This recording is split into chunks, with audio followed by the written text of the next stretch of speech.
TAKUKURU tunakupongeza kwa uongozi wako mahiri ambao tumejionea maendeleo makubwa yakifanyika katika sekta mbalimbali hapa nchini. Hongera sana Mheshimiwa Rais.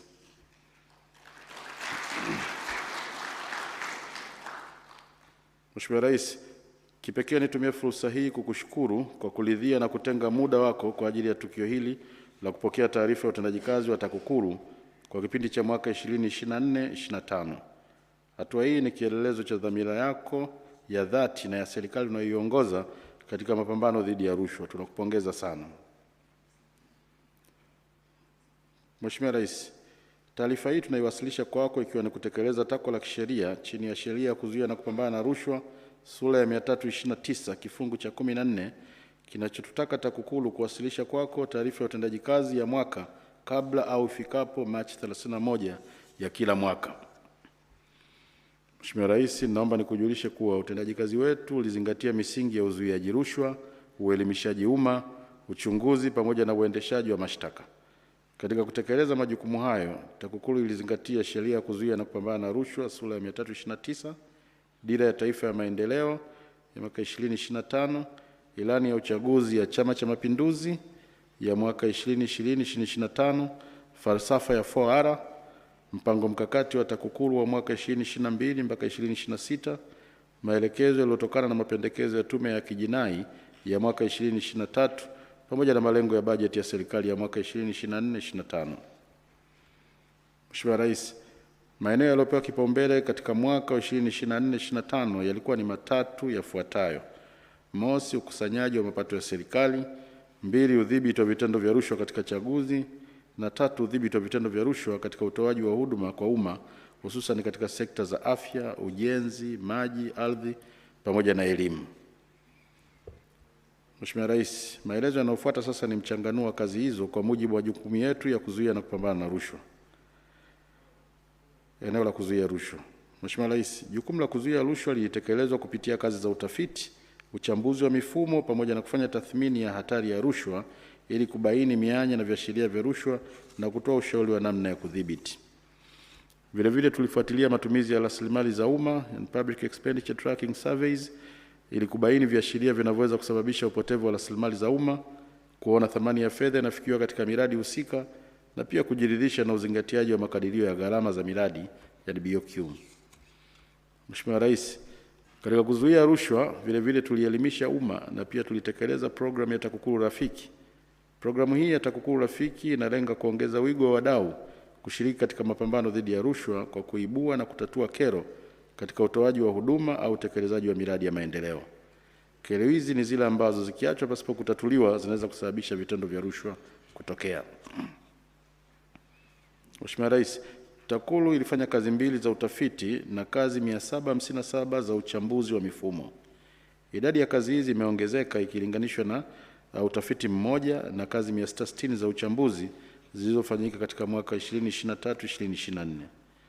Kazi za utafiti zilizofanyika ni hizi zifuatazo: moja, utafiti kuhusu ufanisi wa mifumo ya udhibiti wa vitendo vya rushwa katika huduma za afya zinazotolewa na hospitali ngazi za rufaa, mikoa na wilaya, pamoja na utafiti kuhusu uelewa wa wadau kuhusu majukumu na mamlaka ya TAKUKURU ili kuimarisha mikakati ya mapambano dhidi ya rushwa.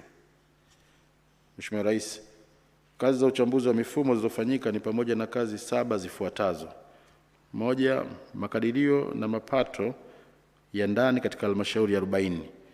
Uchambuzi huu ulifanyika kwa lengo la kutathmini mianya ya rushwa na upotevu wa fedha za umma katika mamlaka za serikali za mitaa. Mbili, usimamizi wa uvukaji wa magari ya mizigo mipakani. Uchambuzi huu ulifanyika katika vituo vya Tunduma, Kasumulu, Mutukula, Kabanga na Rusumo. Tatu, ukusanyaji wa mapato kwa njia ya kielektroniki kupitia mashine za POS. Uchambuzi huu ulifanyika katika halmashauri ya wilaya ya Rombo. Nne, utoaji na urejeshaji wa mikopo ya 10%. Uchambuzi huu ulifanyika katika halmashauri mbalimbali nchini. Tano, mfumo wa ukataji na uwasilishaji wa kodi ya zuio.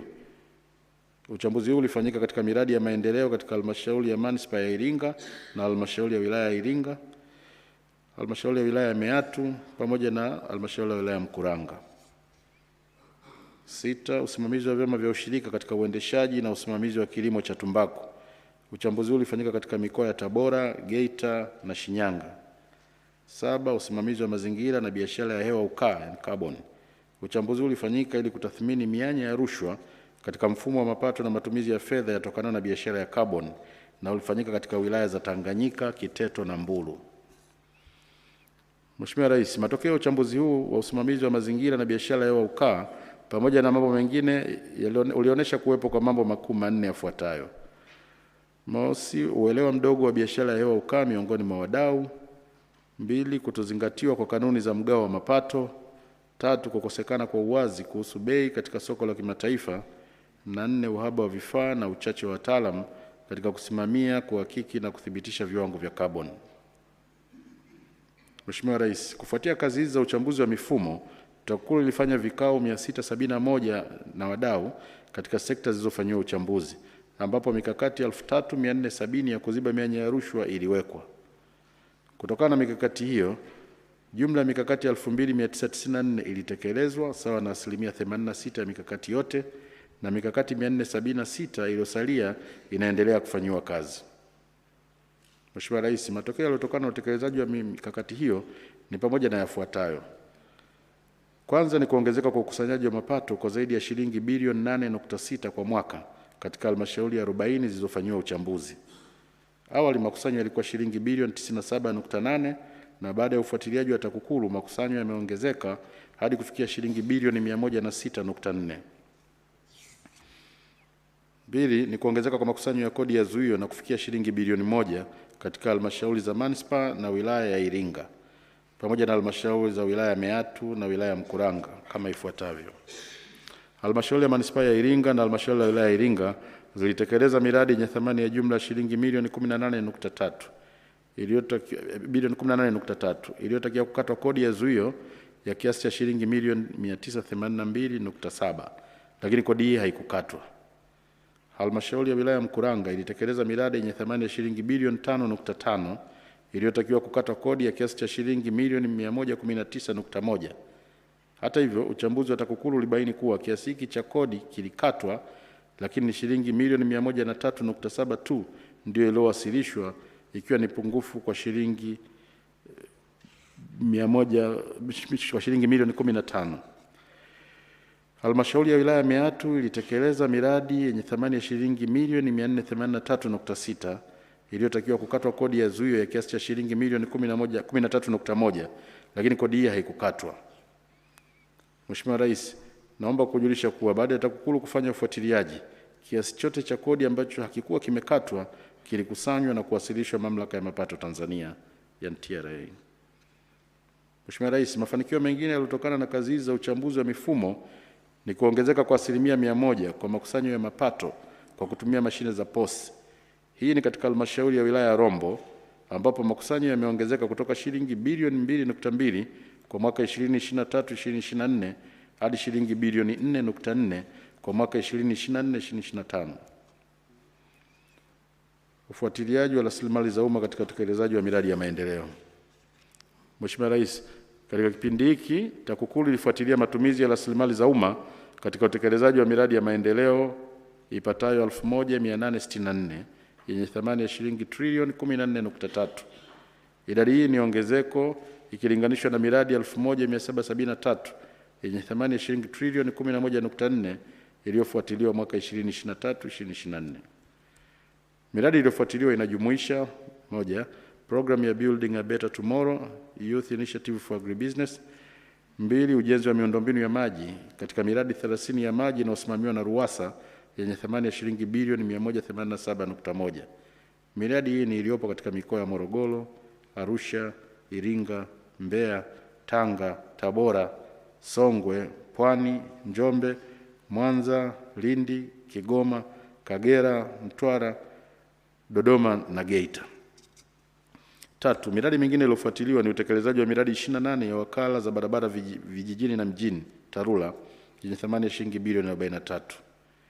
4. Kazi nyingine ilihusisha ufuatiliaji wa zoezi la ulipaji fidia kwa wahanga wa mradi wa upanuzi wa hifadhi ya taifa ya Serengeti Bunda. Na 5. Mradi wa ujenzi wa mabweni wenye thamani ya shilingi bilioni 4.3. Mradi huu ulitekelezwa katika shule ya sekondari ya wavulana ya Katavi na shule ya sekondari ya Lungwa zilizopo manispaa ya Mpanda mkoani Katavi. Mheshimiwa Rais, kwa ujumla tulifuatilia matumizi ya rasilimali za umma katika utekelezaji wa miradi 1864 ambapo miradi 913 ilibainika kuwa na kasoro.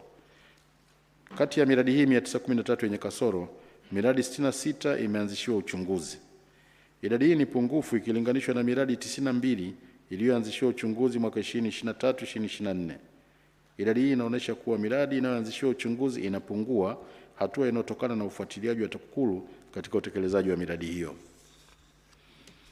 Mheshimiwa Rais, kwa ujumla katika ufuatiliaji huu tumebaini kuwepo kwa usimamizi dhaifu wa mikataba unaosababisha yafuatayo: moja, miradi kutekelezwa kwa kutozingatia matakwa ya mkataba husika. 2, wakandarasi kulipwa fedha kwa kazi ambazo hazikutekelezwa. 3, kutokatwa kwa kodi ya zuio katika baadhi ya miradi. 4, ubora wa kazi na vifaa usioridhisha. 5, kutozingatiwa kwa sheria ya ununuzi wa umma ya mwaka 2023. Na 6, kufanyika kwa malipo zaidi ya matakwa ya mkataba. Mheshimiwa Rais, dosari zinazobainika katika ufuatiliaji wa matumizi ya rasilimali za umma katika utekelezaji wa miradi ya maendeleo zimekuwa zikijirudia.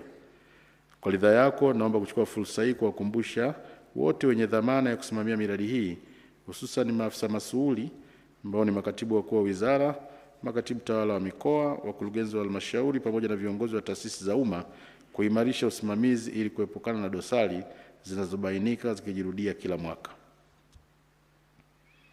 Programu ya TAKUKURU Rafiki. Mheshimiwa Rais, TAKUKURU iliendelea kutekeleza programu ya TAKUKURU Rafiki inayolenga kutatua kero katika utoaji wa huduma kwa umma au utekelezaji wa miradi ya maendeleo. Kero hizi ni zile ambazo zisipotatuliwa zinaweza kusababisha kutokea kwa vitendo vya rushwa.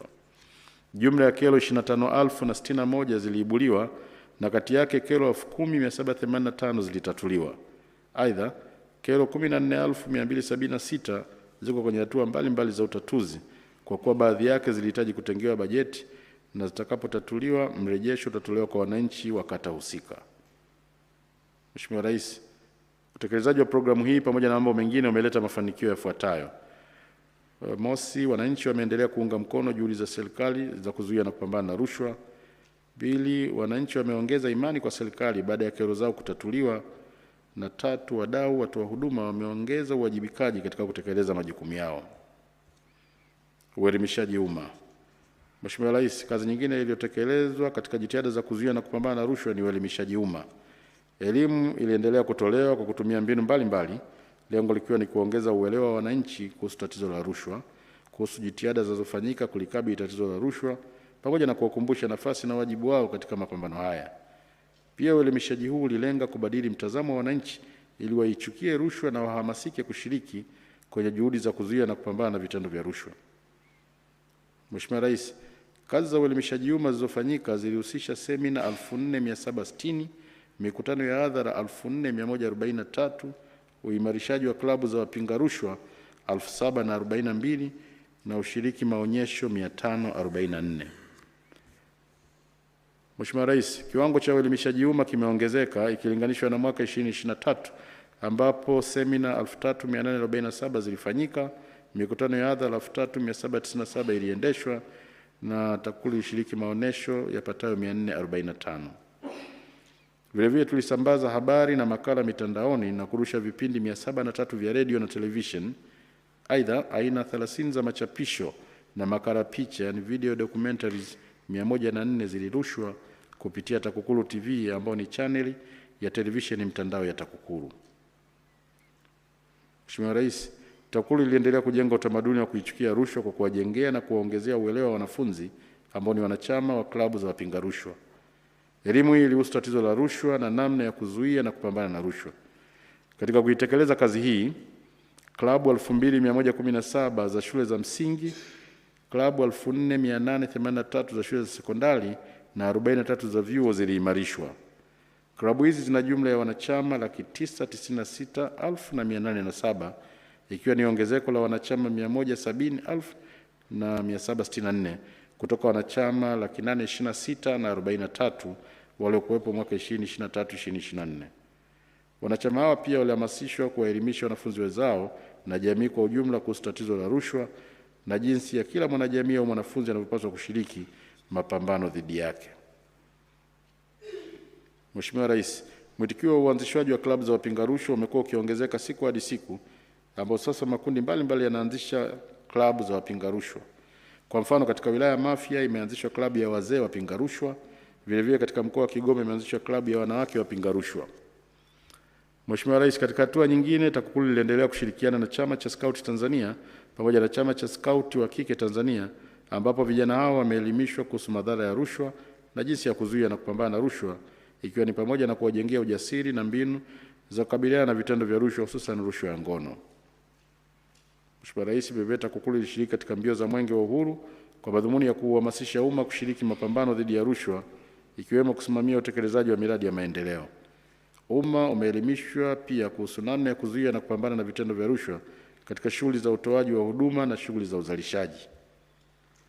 Mheshimiwa Rais, uelimishaji huu uliyafikia makundi mbalimbali ikiwemo watumishi wa umma, vyombo vya ulinzi na usalama, watumishi wa sekta binafsi, vyama vya ushirika, viongozi wa dini, vyama vya siasa, wafanyabiashara pamoja na umma kwa ujumla.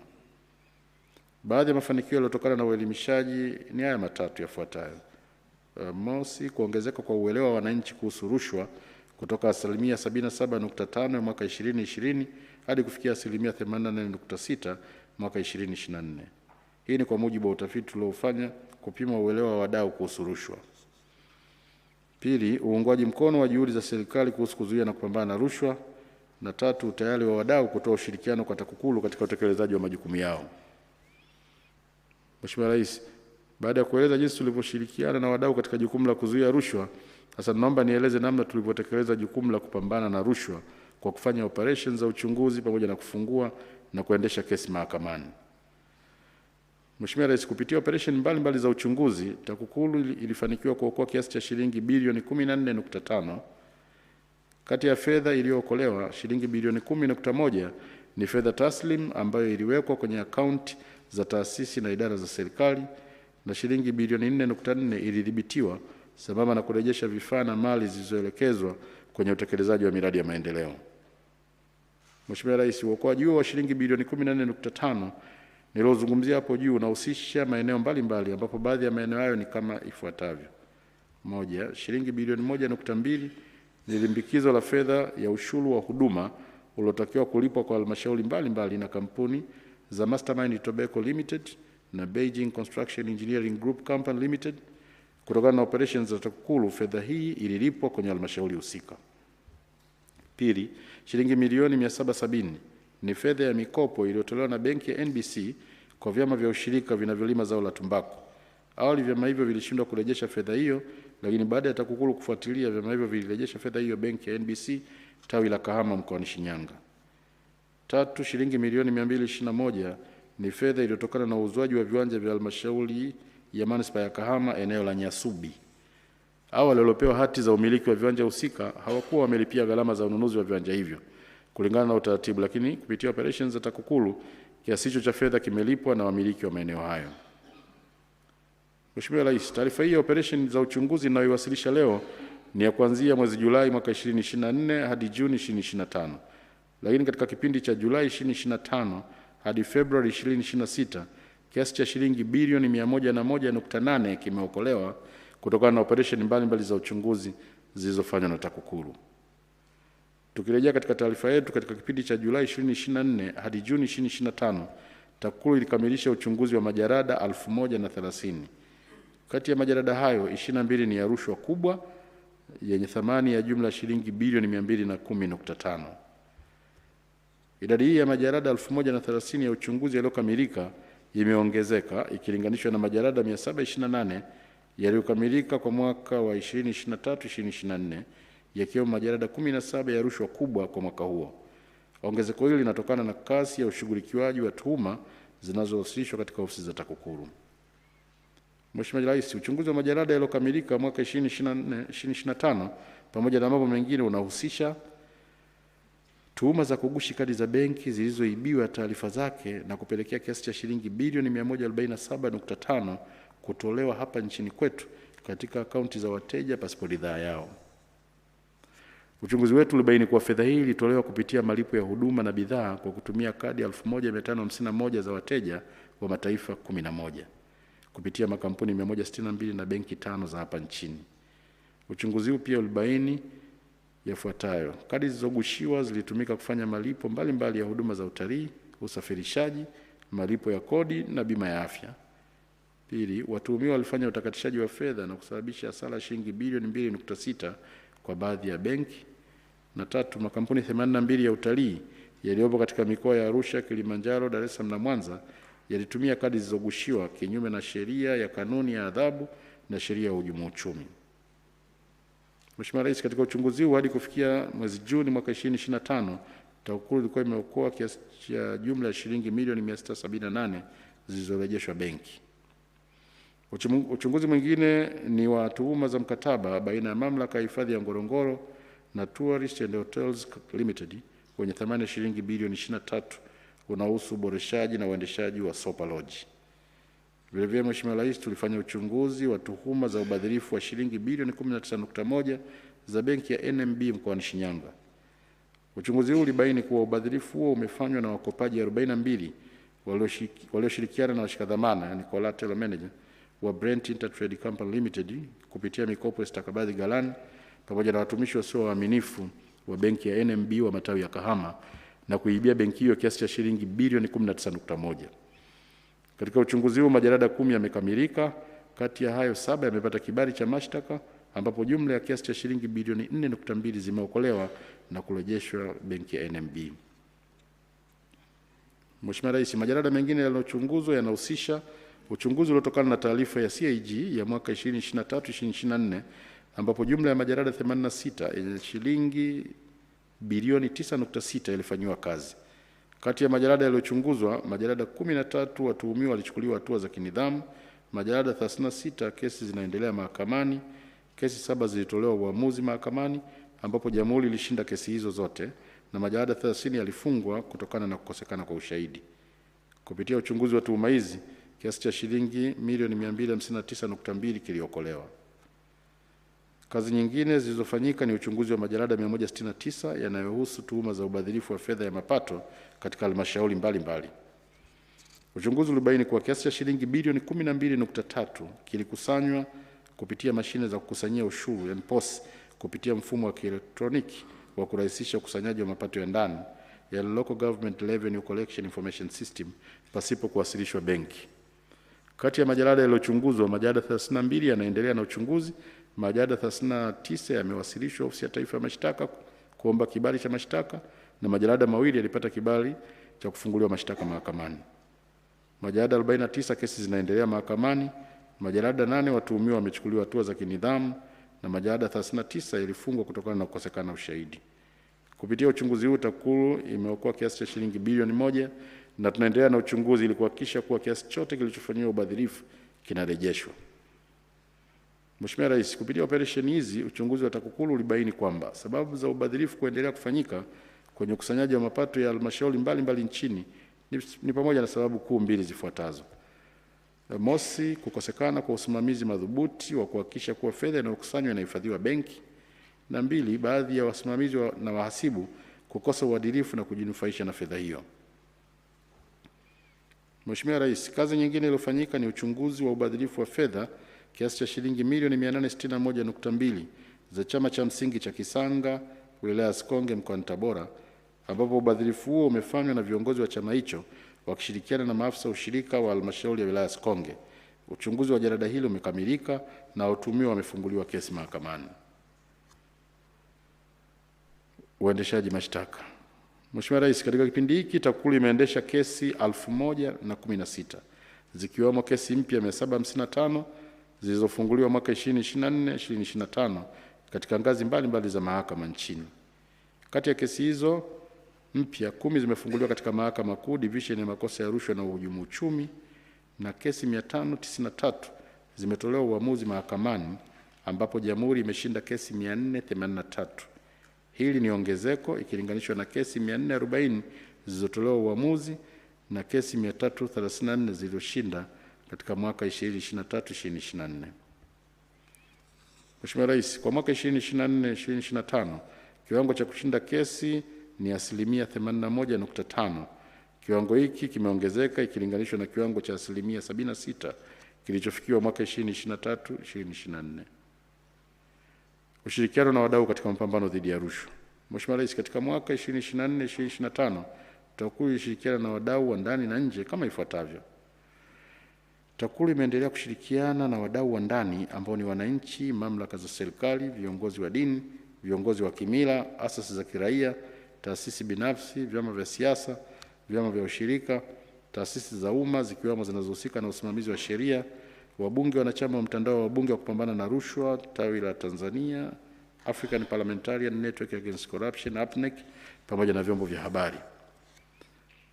Mheshimiwa Rais, kama ambavyo umekuwa ukituelekeza kuendelea kujenga kizazi chenye maadili mema na kisijihusisha na vitendo vya rushwa, TAKUKURU kwa kushirikiana na Taasisi ya Elimu Tanzania TET inaendelea na utaratibu wa kuingiza maudhui ya kuzuia na kupambana na rushwa kwenye somo la historia ya Tanzania na maadili. Somo hili linafundishwa katika shule za msingi, shule za sekondari na vyuo vya ualimu, ambapo hadi sasa maudhui haya yameingizwa katika madarasa yote isipokuwa darasa la 7 na kidato cha 4, ambapo mchakato wa kuingiza maudhui katika madarasa hayo unaendelea. Ushirikiano na ZAECA. TAKUKURU imeendelea na ushirikiano na mamlaka ya kuzuia rushwa na uhujumu uchumi Zanzibar ZAECA katika maeneo mbalimbali. Baadhi ya maeneo hayo ni mafunzo ya weledi na kubadilishana uzoefu, maadhimisho ya siku ya mapambano dhidi ya rushwa barani Afrika tunayoiadhimisha Julai 11 kila mwaka, pamoja na operations za kiuchunguzi. Ushirikiano na wadau wa nje. Mheshimiwa Rais, TAKUKURU imeendelea kushirikiana na wadau wa nje ya nchi katika utekelezaji wa itifaki na mikataba ya kikanda na kimataifa inayohusu mapambano dhidi ya rushwa kama ifuatavyo. Moja, mkataba wa Umoja wa Mataifa dhidi ya rushwa, United Nations Convention Against Corruption UNICAC wa mwaka 2003. Pili, mkataba wa Umoja wa Mataifa wa kupambana na uhalifu wa kupanga, United Nations Convention Against Transnational Organized Crime UNTOC wa mwaka 2000. Tatu, mkataba wa kuzuia na kupambana na rushwa Africa, African Union Convention on Preventing and Combating of Corruption AUCPCC wa mwaka 2003, na itifaki ya SADC ya kupambana na rushwa, SADC Protocol Against Corruption ya mwaka 2001. Mheshimiwa Rais, kupitia ushirikiano huu TAKUKURU imepata fursa mbalimbali ambazo ni pamoja na kubadilishana uzoefu, kushiriki mafunzo mbalimbali, kushiriki katika uangalizi wa uchaguzi, pamoja na kuandaa mitaala ya mafunzo ya pamoja kwa mamlaka za kupambana na rushwa katika nchi wanachama wa SADC. Vilevile tunashiriki katika maandalizi ya kipimo cha kupima jitihada za kuzuia na kupambana na rushwa kwa nchi wanachama wa SADC. Jitihada za serikali katika kuimarisha TAKUKURU. Mheshimiwa Rais, pamoja na kupatia taarifa fupi ya namna tulivyotekeleza majukumu yetu, kwa ridhaa yako na kwa niaba ya management na watumishi wa TAKUKURU, ninaomba nitoe shukrani za dhati kwa serikali ya Jamhuri ya Muungano wa Tanzania chini ya uongozi wako mahiri kwa kusimamia mapambano dhidi ya rushwa kwa vitendo na kwa kuimarisha TAKUKURU katika maeneo mbalimbali ikiwemo maeneo manne yafuatayo. Moja, ununuzi wa magari. TAKUKURU ina jumla ya ofisi 145 na ofisi zote hizo zimepatiwa magari mapya. Pili, 92% ya watumishi wamepata mafunzo ya kuwajengea uwezo ndani na nje ya nchi kwa lengo la kuboresha utendaji kazi wao. Tatu, bajeti ya maendeleo imeongezeka kutoka shilingi bilioni 4.5 mwaka 2023-2024 hadi kufikia bilioni 6 mwaka 2024-2025. Fedha hiyo imetumika kugharamia ujenzi wa jengo la ofisi ya mkoa wa Morogoro, ujenzi wa majengo ya ofisi za wilaya 7 pamoja na nyumba za watumishi katika wilaya ya Momba. Fedha hii pia ilitumika kukarabati ofisi 3 za mikoa na 1 ya wilaya pamoja na kujenga uzio katika ofisi 2 za mikoa na 7 za wilaya. Vilevile, Mheshimiwa Rais, tumeimarisha matumizi ya TEHAMA kwa ununuzi wa kompyuta 667 na kununua vifaa kwa ajili ya kuimarisha maabara ya uchunguzi pamoja na kuunganisha mtandao katika ofisi 22 za TAKUKURU. Mheshimiwa Rais, kwa uwezeshaji huu hadi kufikia mwezi Juni tarehe 30 mwaka 2025, makao makuu pamoja na ofisi zote 145 za TAKUKURU katika mikoa na wilaya zimeunganishwa kwenye mtandao. Mwelekeo wa TAKUKURU kwa mwaka 2025-2026. Mheshimiwa Rais, katika kipindi cha mwaka 2025-2026, TAKUKURU inaendelea kuimarisha mapambano dhidi ya rushwa kwa kuzingatia vipaumbele vitano vifuatavyo. Moja, ufuatiliaji na udhibiti wa fedha ya ruzuku kutoka serikali kuu inayopelekwa kwenye halmashauri. 2, udhibiti wa vitendo vya rushwa katika ukusanyaji wa mapato ya serikali. 3, udhibiti wa vitendo vya rushwa katika maeneo ya huduma za jamii. 4, kuimarisha ushirikiano na wadau wa ndani na nje ya Tanzania ili waendelee kuunga mkono na kuongeza ufanisi katika mapambano dhidi ya rushwa. na 5, kuimarisha miundombinu na matumizi ya tehama katika utekelezaji wa majukumu ya TAKUKURU ili kuongeza ufanisi. Mheshimiwa Rais, katika hatua nyingine, ningependa kuufahamisha umma kwamba pamoja na majukumu ya TAKUKURU ya kuzuia na kupambana na rushwa, TAKUKURU ni sehemu ya jamii na ni taasisi ya umma ambayo haizalishi wala hupata faida katika utoaji wa huduma kwa wananchi, hata iwajibike kurejesha sehemu ya faida hiyo kwa jamii kupitia Corporate Social Responsibility CSR. Lakini kwa kutambua kuwa sisi ni sehemu ya jamii na ili kuigusa jamii tunayoihudumia, tumejiwekea utaratibu wa watumishi kuchanga fedha kwa hiari kila mwezi kutoka katika mishahara yetu, kununua na kutoa msaada wa mashine za kuwasaidia watoto wachanga wanaozaliwa kabla ya wakati na wenye uzito mdogo katika hospitali za rufaa za mikoa yote Tanzania bara. Mashine zinazokabidhiwa ni 2. Ya kwanza ni Infant Radiant Warmer na ya pili inaitwa Phototherapy Unit. Jitihada hizi ambazo ni matendo ya huruma na upendo kwa jamii ni katika kuunga mkono jitihada zako Mheshimiwa Dr. Samia Suluhu Hassan, Rais wa Jamhuri ya Muungano wa Tanzania, katika kuimarisha afya ya mama na mtoto pamoja na ustawi wa Tanzania kwa ujumla. Naomba nitumie fursa hii pia kukupongeza sana rais wetu ambaye katika mkutano wa 39 wa wakuu wa nchi na serikali za Afrika uliofanyika mwezi Februari mwaka 2026 kule Addis Ababa nchini Ethiopia, ulipewa tuzo ya kuwa balozi wa huduma za afya ya mama na mtoto barani Afrika. Hongera sana Mheshimiwa Rais.